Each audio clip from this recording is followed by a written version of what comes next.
Hello guys, welcome to my channel. So today I'm going to be showing you how I made this beautiful corset top. Thank you so much guys for joining us, and let's get to it. So here are the drafted pattern pieces. I went ahead to add allowances to all of them. So guys, if you want to know how I drafted this piece, you can check my previous video on how to cut a corset top. So here I went ahead to cut all my pieces, so I went ahead to add allowances to them.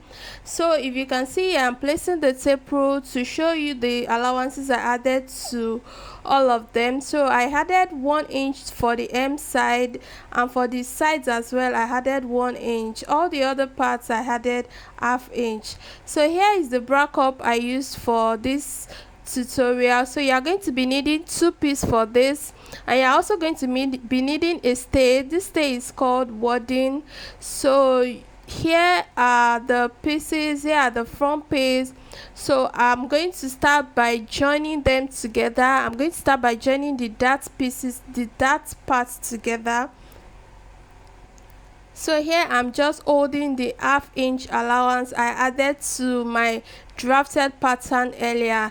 So guys, as I've said before, if you want to know how I drafted this pattern, please check my previous video. You have a lot to learn from that video. So thank you so much for joining us.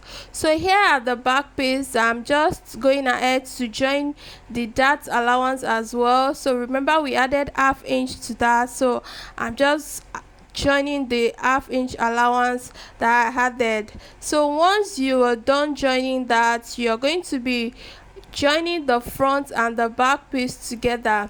Remember, this corset pattern has a zipper at the back.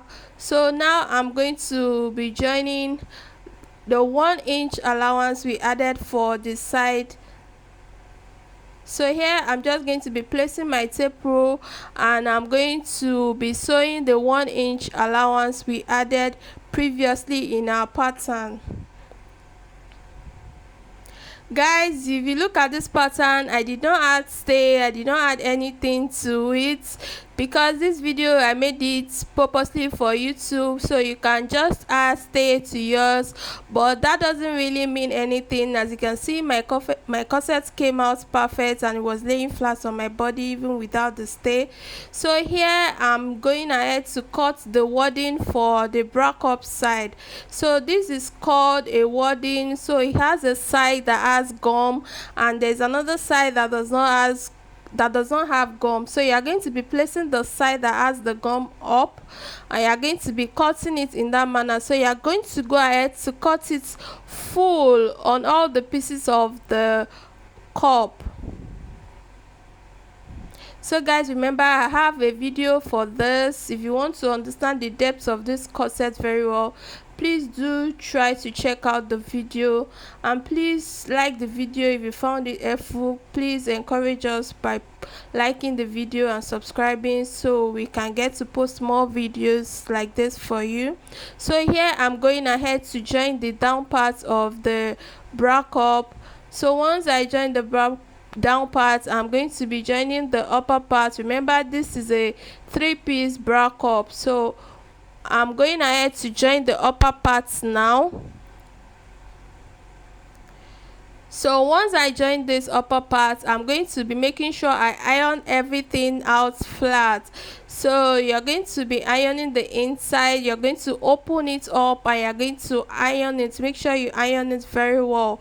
So here is the iron bra cup. That is what it looks like.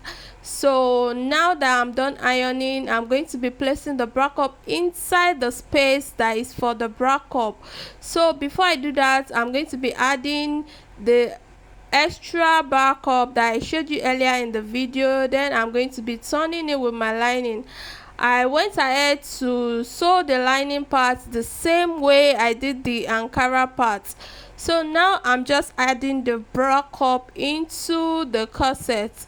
So you can skip this step if you don't have a bra cup, but I like to add a step to give my cup more firmness, to give it that strong hold. So here I'm just going in with the bra cup. So remember guys, this tutorial is a simple corset tutorial. I actually have a class on how to make a perfect corset, so if you're interested in that class, you can hit me up. Thank you so much for watching the video. The video is not done yet, so here I'm just going ahead to sew in the bra cup into the space that is for it. So once I'm done doing that, I'm going to do it for the other side as well. So you're going to have something like this when you're done with all those steps. So when you have this, you're going to go ahead to fix your zip, then you're going to be placing the lining inside.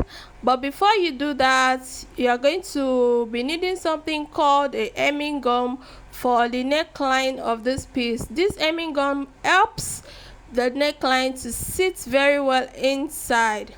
So before I show you that, I'm going to be adding a strap to this. So for the strap, I used 15-inch. I think I used 14 inches. Then I went ahead to put it inside. Then I just turned it with my lining. So that is the stay. So you're just going to place it on your neckline and you're just going to sew it directly on your lining. So once you're done doing that, you're going to have something like this, and you're also going to have an opening on this side. So I'm just showing you what the hemming gum looks like there. So that's the opening for turning the lining. So that is the opening. This opening makes it easy to turn your lining. So when you're done, you're just going to be gumming that with a fabric gum or any gum you can find actually. So once you're done, you're going to have something like that. So can you see the neckline, how perfectly it sits inside the cup? That is the work of the hemming gum. So guys, don't forget to get yourself an hemming gum for perfect neckline finishing. It's actually used for a lot of other things. We're going to be going into that later. So just thank you for watching. Please do subscribe.